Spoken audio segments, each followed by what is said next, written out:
lugar de resolver apoyo consensual de inmediato a los 4 gobernadores actuales. Por ejemplo. Por ejemplo, Alfredito, Barreto Sira, el profesor Guevara En Mérida. Y Lady Gómez allá en el Táchira. Resuelven una buena parte del problema allí. Después me iría al respaldo de los 28 alcaldes que están en los actuales momentos.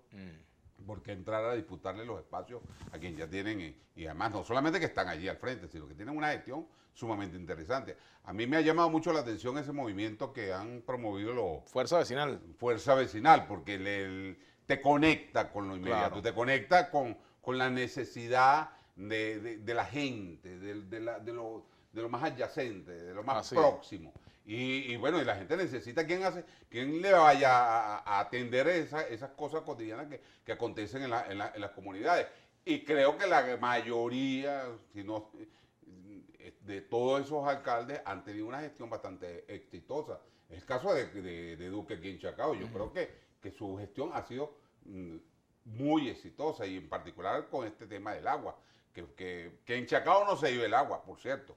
Y de la noche a la mañana, después de una serie de circunstancias, comenzó a desaparecer el agua de Chacao. Bueno, él ha venido atendiendo de manera bastante exitosa el problema del abastecimiento de agua por la vía de los pozos, etcétera. Entonces hay gestión exitosa, y hay, bueno, unos espacios tomados. No hay razones para no entrar de una resolviendo el apoyo de estos compañeros. Hay además otros dirigentes importantes de las regiones sobre los cuales se pudiera construir un consenso. Es el caso de Henry Falcón en Lara. Pues, ¿por qué ir a lanzarle 1 o 2 candidatos a Henry Falcón en Lara cuando se sabe del liderazgo que él tiene en esa entidad? Bueno, y ahí vas comenzando a resolver cosas fundamentales que allanan el terreno. Ahora, si te trancas en que tú quieres tener la mayoría de los candidatos de tu organización, o negociar eso de que si me das aquí te apoyo allá. O el chantaje ese de te quito aquí para que me dejes allá y cosas así por el estilo, bueno, eso se va... Claro. Eso se va a complicar, eso va a Por ejemplo, en Miranda, pero esa película la hemos visto hay 2 candidaturas fuertes. Está la de David Uzcategui y está la de Carlos Ocariz, por ejemplo. Bueno, eso aparentemente no tiene solución vía consensual, no tiene solución vía encuesta. Bueno, resuelvan eso por la vía de una primaria. O un tercero en discordia, que podría ser, quién sabe, Capriles, por ejemplo. Bueno, como han dicho por allí. Bueno, está el caso de Caracas.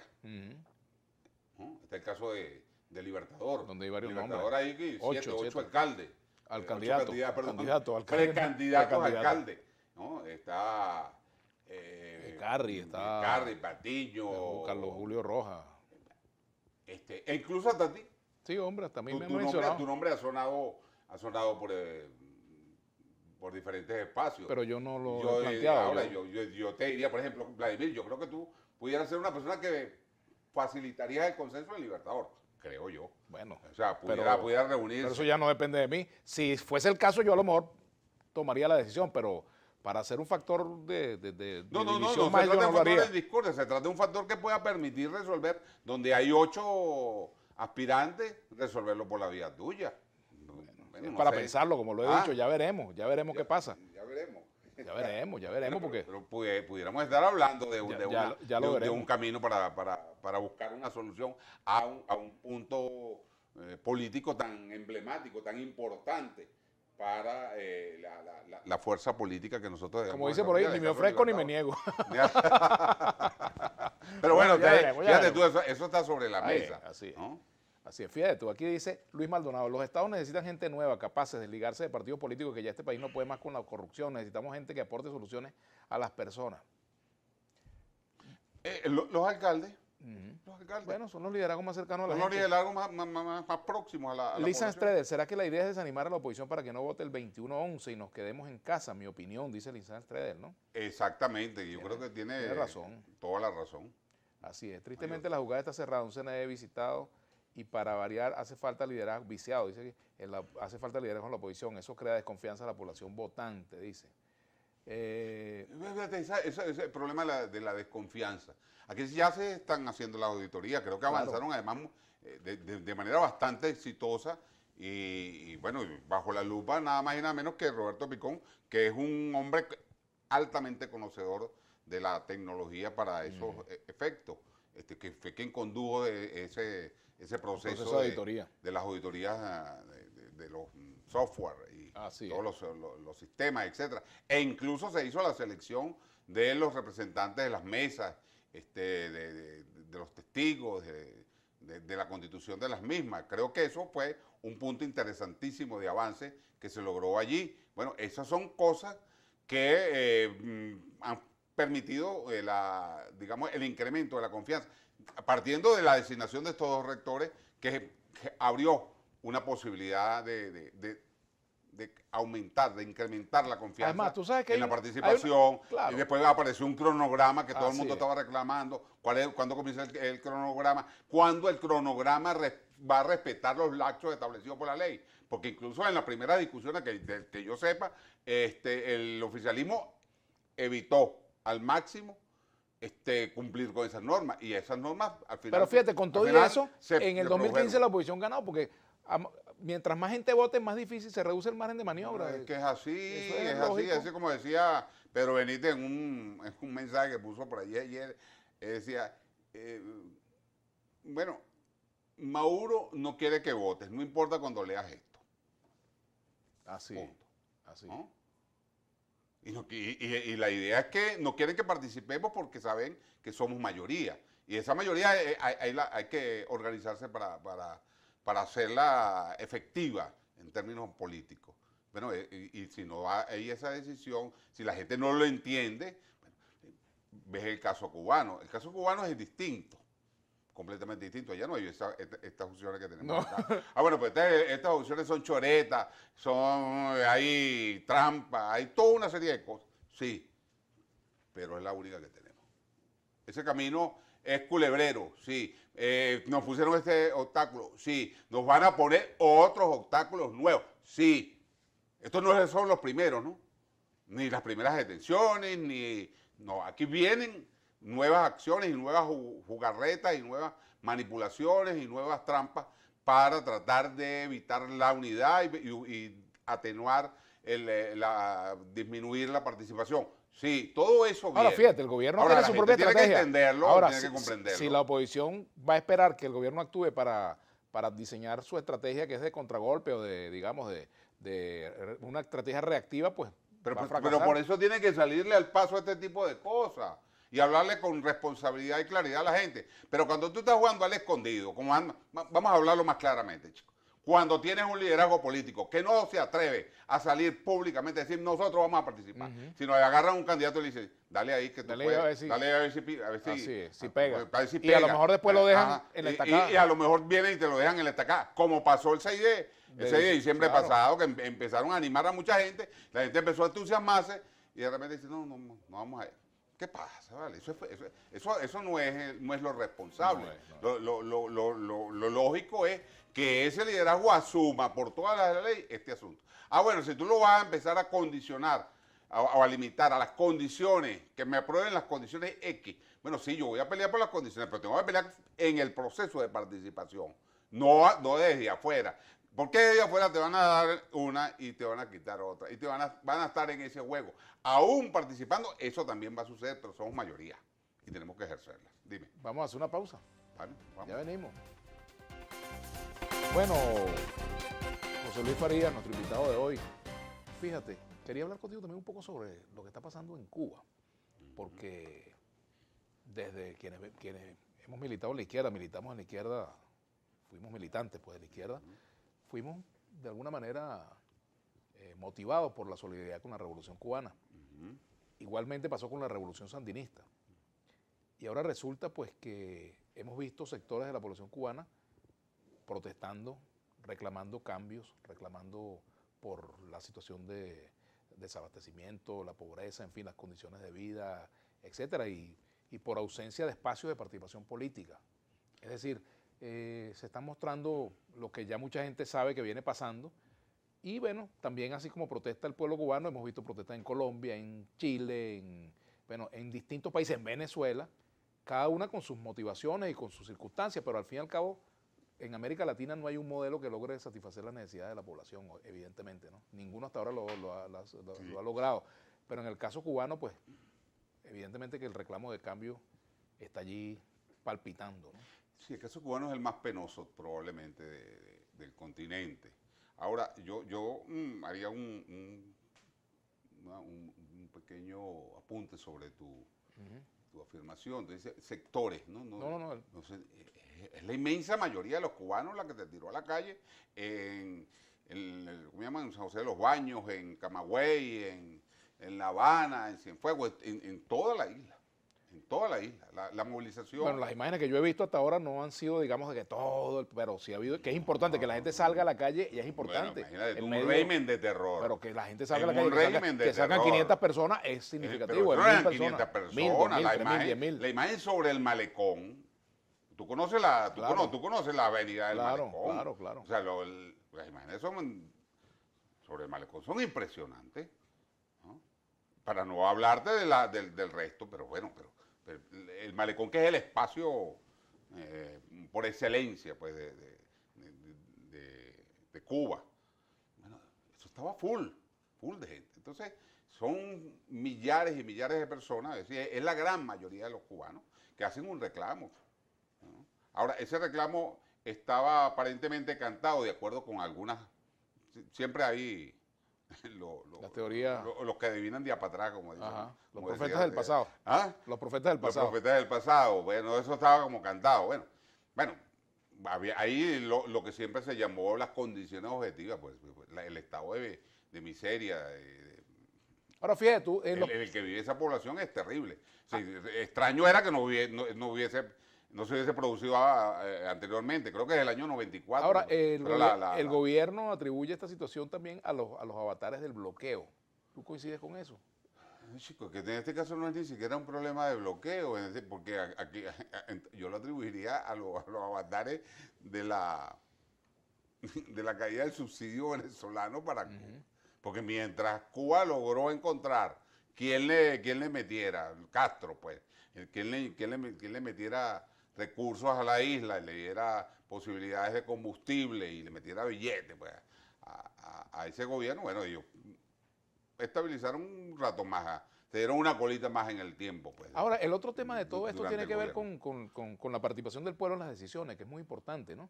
Fíjate, porque aquí se habla de soberanía, yo por supuesto, yo quiero vivir en un país soberano, pero soberano en el plano interno y también frente a cualquier otro país. Es decir, soberano, que se respete la decisión del soberano, que no tengas un mandamás de fuera ni un mandamás de adentro. Eso es válido para cualquier país. ¿Entiendes? Absolutamente, totalmente. Pero ¿cuál es el mensaje de los cubanos? Fíjate tú que hay unas cosas en las que se puede notar evolución dentro de las protestas cubanas. Por ejemplo, hay un discurso más político. Un discurso más político en la protesta. No es lo que sucedió en los años 90, que la gente buscó la manera era de salirse de la isla, ¿no?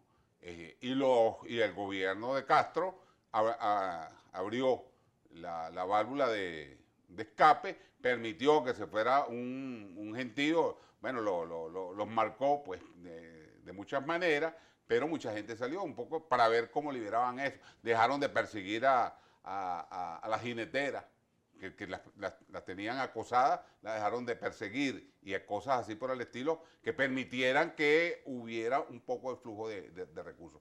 Pero una de las medidas también que se probó recientemente es que restringieron la circulación del dólar y engañaron a mucha gente, que la obligaron a llevar sus recursos al gobierno para un determinado cambio. O sea, hay un cóctel de cosas que produjeron esta explosión, e incluso se hablaba de hambruna.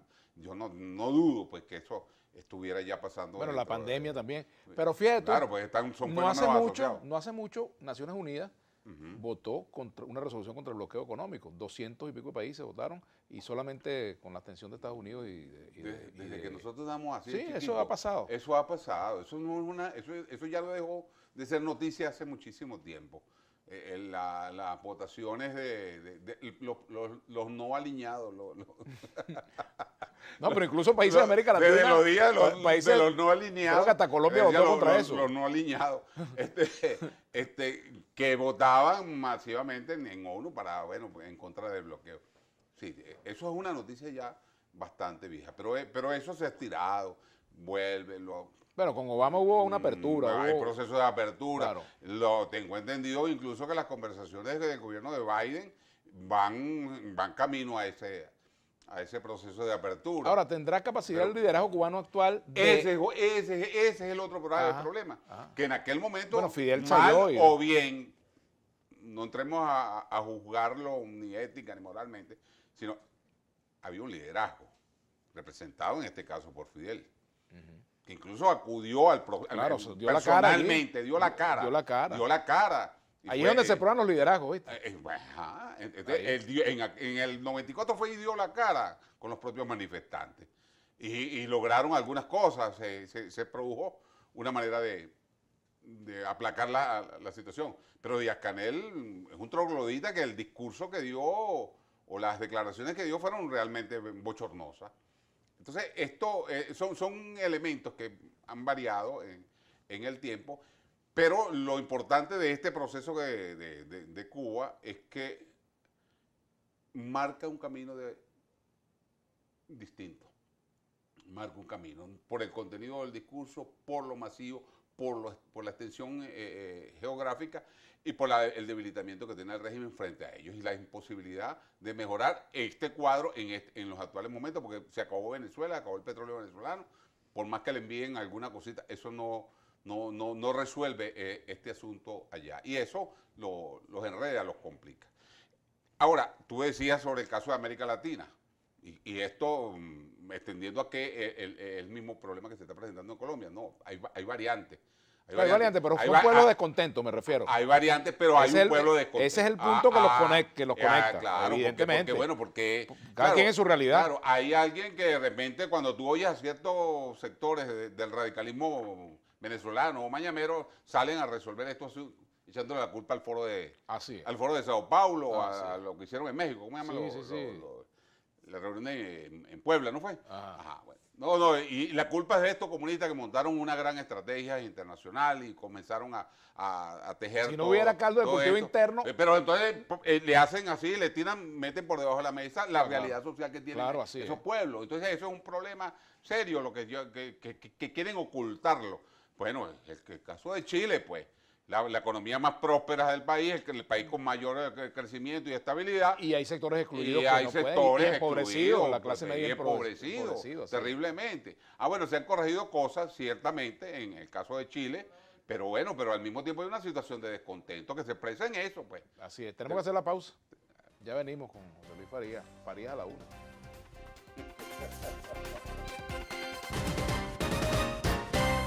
Finalizando en el análisis de esta situación de Cuba, el continente se está moviendo. El asesinato, por ejemplo, del presidente de Haití, los sucesos de Cuba, la situación nicaragüense, que no le hemos pasado revista, las protestas del pueblo colombiano, las protestas también de sectores sociales chilenos que están afectados, el proceso constituyente chileno. O sea, este es un continente que está en plena ebullición. Bueno, sí, digamos, porque de cambio, no es una... Absolutamente, Vladimir, y está en esas condiciones, porque este es el continente más desigual del mundo.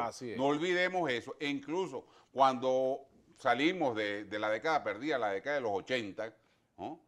Y comenzó un proceso de crecimiento en la década de los 90 en el continente, e incluso comenzó un proceso de democratización en el continente, no se resolvieron los problemas de la desigualdad, no fueron resueltos, ¿no? Sino que por el contrario se profundizaron, y eso es caldo de cultivo para los conflictos. Del que no lo quiera ver y dice cualquier otra cosa y le echa la culpa al Foro de Sao Paulo y toda esa serie de cosas. No es que a mí me agrade el Foro de Sao Paulo ni nada, bueno, muchos los trogloditas de que están ahí. Decir que los culpables de las manifestaciones en Cuba son infiltrados de que mandó el imperio es como decir que el Foro de Sao Paulo, termina siendo un argumento igual, que el Foro de Sao Paulo es el que mete gente aquí y allá. Claro. Es ignorar la realidad social. Las particularidades. Por eso te decía, bueno, sí hay unos elementos en común. Claro.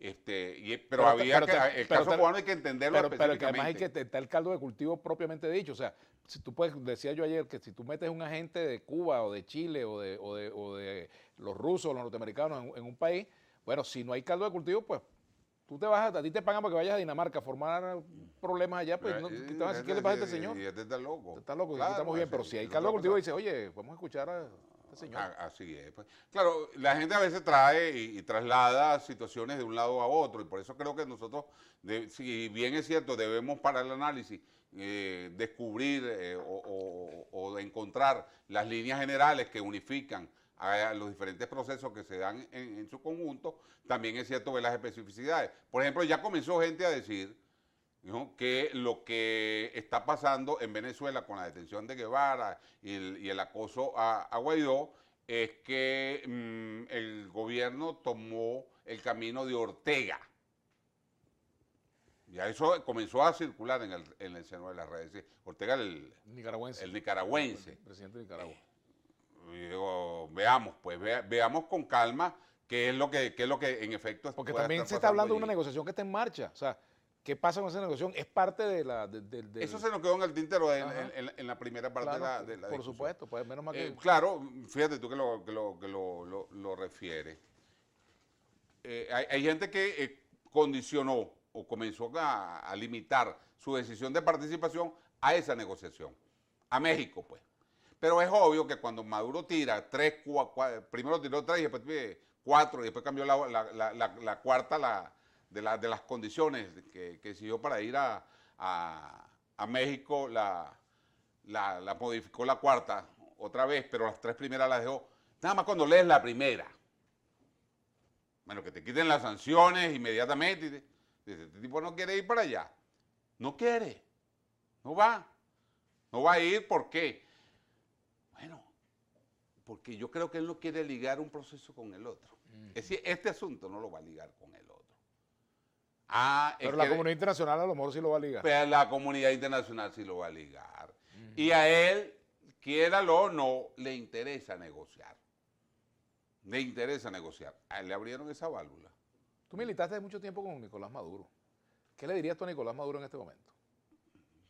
Nicolás Maduro, ¿qué le voy a decir? Que lo primero que le voy a pedir es que libere a todos los presos políticos, comenzando por Guevara, por Roland Carreño y toda esa gente, e incluidos los propios militares, porque tiene gente como Rodríguez Torres que lo tiene preso todavía, el general Baduel. Lo primero que yo creo que hay que pedirle es que si quiere una verdadera muestra una prueba de amor, como lo dije yo en el diálogo. Una prueba de amor, bueno, que acabe con esa serie de presos políticos que tiene, que los tire, que los suelte para la calle, pues, porque eso no hay razón de ser, de que una persona, además, que durante mucho tiempo luchó por la defensa de la libertad de los presos políticos, porque yo lo recuerdo en esa faena, tú también. Claro. Estuvimos todos involucrados en eso. Bueno, yo lo vi preso a él en la DICIP. Bueno, claro. Yo lo denuncié su detención. Por supuesto. Entonces, claro, porque la política tú no me la puedes imponer por la vía de la fuerza.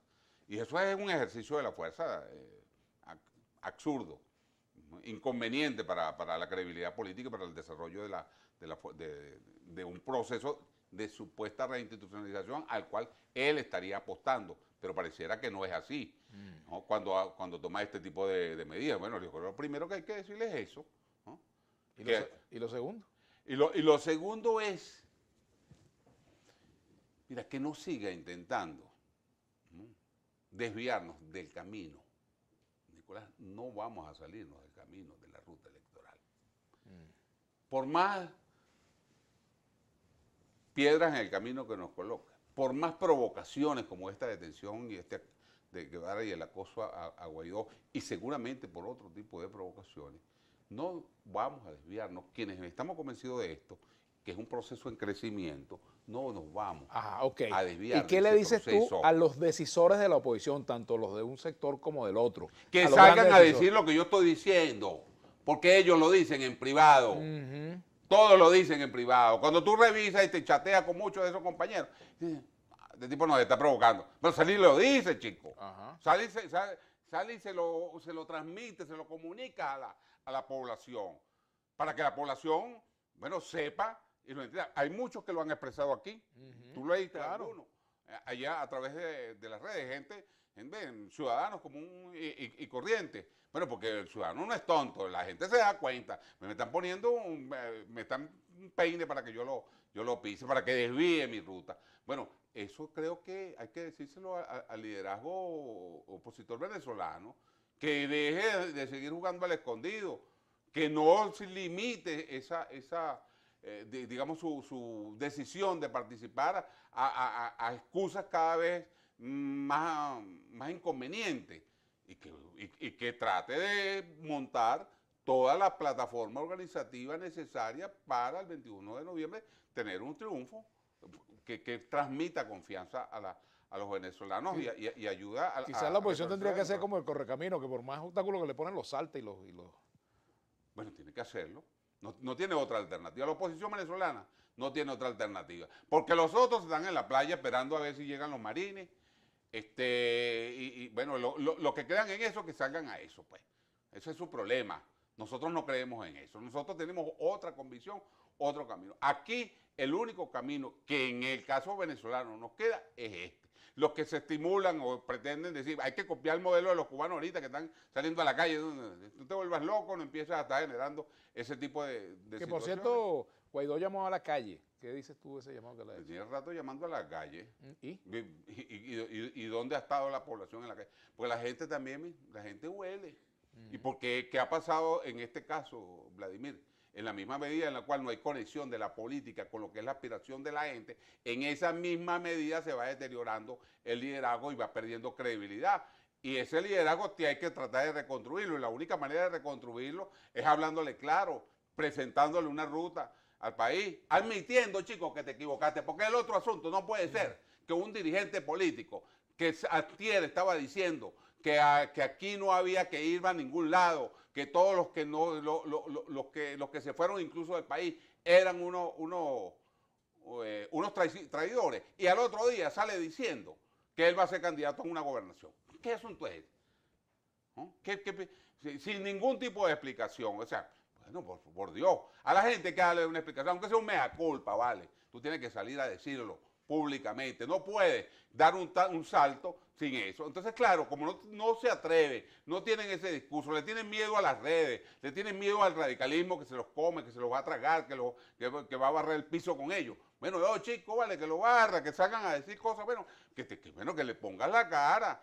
Bueno, ¿cuántas cosas no me han dicho a mí por haber estado promoviendo este tipo de iniciativas que hemos dado a conocer públicamente a través de documentos, llamando a la participación, buscando de construir una voluntad a favor del proceso de reconstrucción democrática del país por la vía del camino de la ruta electoral? Bueno, nos han dicho miles de cosas, sí, por supuesto. Y te seguirán diciendo así. Y la seguirán diciendo. Y por eso tú nos has cambiado opinión. Pero por supuesto, y por eso no voy a dejar de seguir siendo democrático y opositor duro de este régimen, porque lo he sido. A mí nadie me puede recriminar en ese sentido. Yo he sido un opositor duro, pero es evidente que, bueno, mira, y que esto además, chicos, bueno, lo más sencillito que tienen que decir, tienen que salir a decirle a la gente que la estrategia política en la cual estaban montados fracasó. Y dicho eso, bueno, vale, fracasamos, vale. Y como fracasó esto, vamos a ver cómo reconstruimos una ruta en la cual sea posible avanzar y resolver las cosas. Así habló José Luis Farías en Vladimir a la Una. Gracias. Muchas gracias a ti.